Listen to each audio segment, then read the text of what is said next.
నమస్తే, నేను ప్రశాంత్. మనం ఎప్పుడెప్పుడా అని ఎదురు చూస్తున్న ఓజీ మూవీ అయితే ఫైనల్గా అయితే యూఎస్లో రిలీజ్ అయితే అయిపోయింది. మరి first day first show collections overall world వైడ్గా ఎంత వచ్చింది అండ్ మూవీ రివ్యూ ఎలా ఉంది, అందులో పాజిటివ్స్ ఏంటి, నెగటివ్స్ ఏంటి అనేది అయితే పూర్తిగా తెలుసుకుందాం. దీని గురించి అయితే మాట్లాడేందుకు ప్రస్తుతం మనతో పాటు సీనియర్ జర్నలిస్ట్ సిఎస్ రావు గారు ఉన్నారు. నమస్తే అండి. నమస్తే సార్, ఎట్టకేలకు ఓజీ మూవీ అయితే రిలీజ్ అయితే అయిపోయింది. సో ఫైనల్గా మూవీ ఎలా ఉంది అనుకోవచ్చు, ఇందులో పాజిటివ్స్ ఏంటి, నెగిటివ్స్ ఏంటి అండ్ ఓవరాల్గా కలెక్షన్స్ చూసుకున్నా కానీ ఏ విధంగా ఉన్నాయి అనుకోవచ్చు? ఇప్పుడు మనకు ఓవర్సీస్ నుంచి వస్తున్నటువంటి ఫస్ట్ రివ్యూని కనుక చూస్తే, ఫస్ట్ ఒపీనియన్ చూస్తే కనుక అక్కడి నుంచి చాలామంది ట్వీట్లు చేస్తున్నారు. ట్వీట్లు చేసి ఆ పోస్టులు కూడా పెడుతున్నారు. ఇప్పటి వరకు ఏ సినిమా చెయ్యనంత కలెక్షన్స్ చేసిందట ఫస్ట్ రోజే. $2.5 మిలియన్ కలెక్ట్ చేసిందంట. $2.5 మిలియన్. ఇంతకుముందు దేవరా కానీ, పుష్ప 2 కానీ, కల్కి కానీ ఈ రికార్డులన్నింటినీ తుడిచిపెట్టేసి ఈ ఓపెనింగ్ కలెక్షన్స్ ఉన్నాయంట. ఇది బ్లాక్ బస్టర్ అనేటువంటి టాకు ఓవర్సీస్ ఒపీనియన్ వస్తుంది. ఎందుకు బ్లాక్ బస్టర్ అని అంటే, సుజిత్ డైరెక్టరు సాహోలో చేసినటువంటి తప్పులు ఏవైతే ఉన్నాయో అవి ఏమీ కనిపించకుండా స్క్రీన్ ప్లేని అద్భుతంగా తీర్చిదిద్దాడు అని చెప్పి ఒక ప్లస్ పాయింట్ అనిపిస్తుంది. అలాగే రెండో ప్లస్ పాయింట్ ఏంటంటే, ప్రతి 10 నిమిషాలకి ఒకటి ఎగ్జైట్మెంట్ ఇచ్చేటువంటి సీన్స్ క్రియేట్ చేశాడంట. నెక్స్ట్ లెవెల్కి తీసుకెళ్ళిపోయారు పవన్ కళ్యాణ్ నటనని, పవన్ కళ్యాణ్ యాక్షన్ని అనేటువంటి ఒపీనియన్ ఒకటి వస్తుంది. అదే లెవెల్లో విలన్ అస్మి విలన్ ఉన్నారు కదా, అతను కూడా పవన్ కళ్యాణ్కి ఏమాత్రం తగ్గకుండా పోటాపోటీగా చేశారనేది ఇంకొక రివ్యూ వస్తుంది. సో అసలు ఈ బేసిక్ సినిమా ఏంటి, స్టోరీ లైన్ ఏంటంటే, వాళ్ళు చెప్తున్న దాని ప్రకారం ముంబైలో ఒక డాన్గా ఉంటారు. ఎవరు?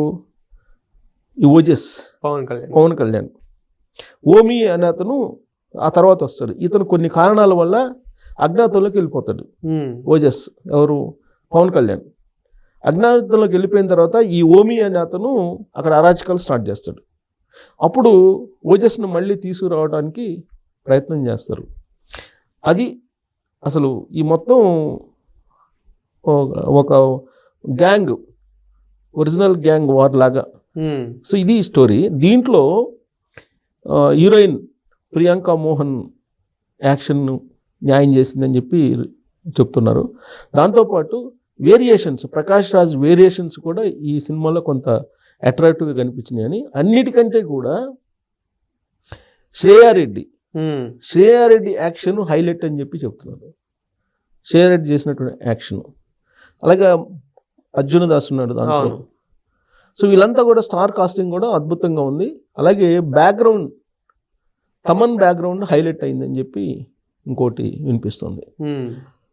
కాస్ట్లీగా మనకు టేకింగ్ కూడా చాలా కాస్ట్లీగా టేకింగ్ ఉంది.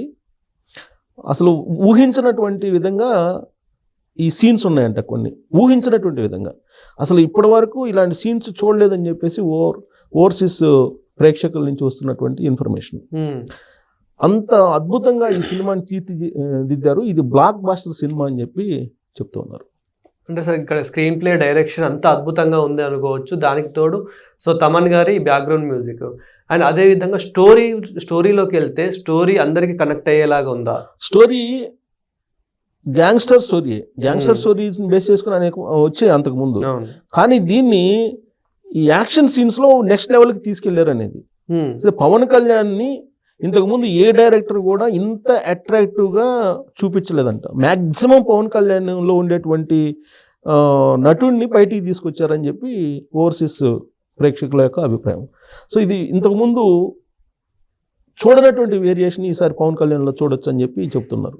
అందుకే ఈ సినిమా కలెక్షన్స్, ఓపెనింగ్స్ కూడా ఈ రికార్డు బ్రేక్ చేసాయని చెప్పి. మామూలుగా నిన్నటి వరకు ఏం చెప్పారు, అమెరికాలో ఎవరో కేసు వేశారు, దాంతో అడ్వాన్స్లన్నీ వెనక్కి ఇచ్చేస్తున్నారు అని చెప్పి మీడియాలో వచ్చింది కదా. వాళ్ళు కేసులు కానీ ఈ అడ్వాన్స్లు ఇవ్వటం కానీ ఇవన్నీ తూచి వీటన్నిటిని బ్రేక్ చేసేసి, వీటన్నిటిని ఓవర్కమ్ చేసేసి అంతకు ముందు ఉన్నటువంటి రికార్డ్స్ అన్నిటిని తుడిచిపెట్టేసి $2.5 మిలియన్ డాలర్స్ని కలెక్ట్ చేసిందంటే $1 మిలియన్ మామూలు విషయం కాదు. ఇప్పటి వరకు ఓపెనింగ్ కలెక్షన్స్ ఇంత ఎక్కడా లేవంట. ఇంకోటి ఏంటంటే ఇప్పుడు మనకి ఇక్కడ ఇప్పుడు ప్రపంచవ్యాప్తంగా రిలీజ్ అయింది ఇది.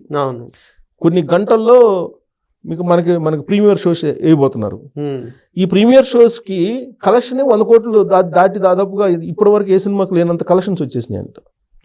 సార్ అంటే ఇక్కడ అన్ని కలెక్షన్స్ వచ్చాయంటే టికెట్ ప్రైస్ అనుకోవచ్చా, లేకపోతే అన్ని ఎక్కువ థియేటర్స్లలో ఆడుతుంది అనుకోవచ్చా, లేకపోతే మూవీ వల్లనే వస్తున్నాయి అనుకోవచ్చా? ఇప్పుడు ప్రీమియర్ షోస్కి ఇంత కలెక్షన్స్ వచ్చినాయి అని అంటే ఆ సినిమా ఎలా ఉంటుంది అనేది యాంగ్జైటీ ఒకటి ప్రేక్షకుల్లో. పవన్ కళ్యాణ్ మీద ఉన్నటువంటి ఆరాధ్య భావన, అభిమానం, అది హీరోగా అభిమానం కాదు, అభిమానం కంటే నెక్స్ట్ లెవెల్ పవన్ కళ్యాణ్కి. ఏ హీరోకి లేనటువంటి ఫ్యాన్స్ పవన్ కళ్యాణ్కి ఉన్నారు. ఆ సినిమా బాగున్నా లేకపోయినా నీకు ఓపెనింగ్ కలెక్షన్స్ భారీగా ఉంటాయి. అందులో ఓజీ సినిమా ఫస్ట్ నుంచి ఒక హైప్ ఉంది. అది ఆ సినిమా చాలా బాగుంది, సుజిత్ అద్భుతంగా తీస్తున్నారు అని చెప్పి చాలా ఉంది. బట్ ఆ ట్రైలర్లో కొంచెం అక్కడక్కడ కొన్ని చిన్న మిస్టేక్స్ లేట్గా రావడం ఇవన్నీ జరిగాయి. కానీ బట్ సెన్సార్ వాళ్ళు కొన్ని అభ్యంతరాలు పెట్టిన ఇవన్నీ జరిగాయి. కానీ వాటన్నిటిని ఓవర్కమ్ చేసేసి ఇప్పుడు బ్లాక్ బస్టర్ దిశగా ఈ సినిమా వెళ్తుందని చెప్పి తెలుస్తుంది. అలాగే థియేట్రికల్ ట్రైలర్ వచ్చిన తర్వాత నీకు బిజినెస్ కూడా, నీకు ఓవర్సీస్ బిజినెస్ కానీ లేదంటే శాటిలైట్ బిజినెస్ కానీ ఇవన్నీ కూడా పెద్ద ఎత్తున జరిగాయని చెప్పి లెక్కలు చెప్తున్నారు. మొత్తం 250 కోట్లతోటి ఈ సినిమాని నిర్మిస్తే ఫస్ట్ డేనే అంత వచ్చే పరిస్థితులు కనపడుతున్నాయని చెప్పేసి చెప్తున్నారు. దానికి సంబంధించి రికార్డ్స్కి సంబంధించి నేను ఒక డేటా వచ్చింది, ఆ డేటా చెప్తాను. రికార్డ్స్కి సంబంధించి ఎంత రికార్డ్స్ చేసినాయి అమెరికాలో సరికొత్త రికార్డులు వాళ్ళు పెట్టారనమాట. ఎక్కడెక్కడ ఎంత వచ్చింది ఏంటి అనేది, వరల్డ్ వైడ్ బిజినెస్ ఎన్ని కోట్లు వచ్చిందని కూడా వాళ్ళు ఒక రకంగా అంచనా వేశారు. సో ఇక్కడ మనం చూస్తే మనకి తెలుగు రాష్ట్రాల థియేట్రికల్ రైట్స్ అంటే థియేటర్ వాళ్ళు కొన్ని బిజినెస్ ఆంధ్రాకి 80 కోట్ల రూపాయలు, సీడెడ్ 22 కోట్ల రూపాయలు, అక్కడే 102 కోట్లు కనబడుతుంది. ఆంధ్రప్రదేశ్ రైట్స్ 102 కోట్లు ఆంధ్రప్రదేశ్ రైట్, ఆంధ్రాకి 880 కోట్లు, సీడెడ్కి 22 కోట్లు, ఆంధ్రప్రదేశ్ రైట్స్ వచ్చేసి 102 కోట్లు మేర బిజినెస్ జరిగింది రెండు కలిపి. అలాగే నిజాం థియేట్రికల్ రైట్స్ వచ్చేసి 55 కోట్లు. ఈ సినిమా తెలుగు రాష్ట్రాల్లో 2 రాష్ట్రాల్లో కలిపి 150 కోట్ల రూపాయలు బిజినెస్ చేసింది జీఎస్టీతో కలిపి. ఇక కర్ణాటకలో 8 కోట్ల రూపాయలకి ఈ రైట్స్ తీసుకున్నారు, ఈ సినిమాకి రైట్స్. తమిళనాడు కేరళ హక్కులు 3 కోట్ల రూపాయల మీద తీసుకున్నారు. ఇక north America theatrical rights $2.9 million, నేను ఇంకా 2.5 అన్నా, $2.9 మిలియన్ తీసుకున్నారంట. అలాగే 25.5 కోట్ల రూపాయల మేర, అంటే మిలియన్లో కన్వర్ట్ చేస్తే 25 కోట్ల రూపాయలకి తీసుకున్నారు. దాని క్రాస్ ఫస్ట్ డేలోనే చేసింది. ఫస్ట్ డేలోనే 2.5 మిలియన్ వచ్చిందంటే ఇంకేముంది 2.9 అంటే ఆల్మోస్ట్ ఇంకా సెకండ్ డేకి దాటిపోతుంది. సో ప్రాఫిట్స్లో ఉంది. యుఎస్లో బ్రేక్ ఈవెన్ కావాలంటే ఇంకొక $4.5 మిలియన్ వసూలు కావాల్సింది, అంతే. 4.5 మిలియన్ కావాలి, ఇంకంతే. వెరీ సింపుల్ అది. అంటే ఫస్ట్ డేలోనే మొత్తం ఆల్మోస్ట్ వచ్చేసినాయి. ఇక తెలుగు రాష్ట్రాల్లో 151 కోట్ల రూపాయలు, కర్ణాటక కేరళ తమిళనాడు హక్కులు 11 కోట్లు, నార్త్ అమెరికా వచ్చేసి 25 కోట్లు, అంటే మొత్తంగా 200 కోట్ల రూపాయలు సుమారుగా ఇది బిజినెస్ జరిగిపోయింది. ఈ సినిమాకి బ్రేక్ ఈవెన్ సాధించాలంటే ఈ సినిమా కనీసం 200 కోట్ల రూపాయలు షేర్ రావాలి, 400 కోట్ల రూపాయలు గ్రాస్ వసూళ్లు రాబట్టాల్సిన పరిస్థితి ఉంది. అంత వస్తుంది, అంతకు మించి వచ్చేటువంటి అవకాశం ఉంది. 500 crores క్లబ్లోకి వెళ్ళేటువంటి అవకాశం ఉందని చెప్పి అంచనా వేస్తున్నారు. అలాగే మీకు ఇక్కడ బ్రేక్స్ చూస్తే ఓవర్సీస్ వసూళ్ళు బ్రేక్ చేసేసింది ఇంతకుముందు సినిమాల కంటే.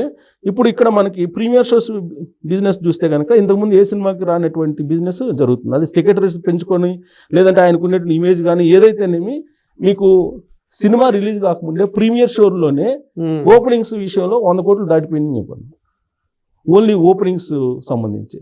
సో అలాంటప్పుడు ఈ సినిమా బ్లాక్ బస్టరే కదా. పైగా ఇప్పుడు మిరాయి సినిమా ఉంది, ఆ మిరాయి సినిమాని కూడా పక్కన పెట్టేశారు.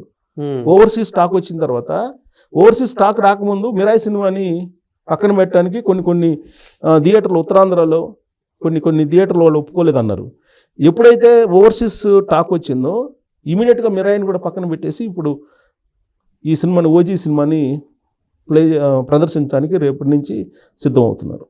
సో ఓపెనింగ్ ఇప్పుడు మనకి కొన్ని గంటల్లో రిలీజ్ కాబోతుంది ఇక్కడ ఇది బెనిఫిట్ షోస్. ఈ బెనిఫిట్ షోస్ లో రచ్చరచ్చేహన, ఎందుకంటే చాలా కాలం నుంచి వెయిట్ చేస్తున్నారు పవన్ కళ్యాణ్ అభిమానులు హిట్ కోసం.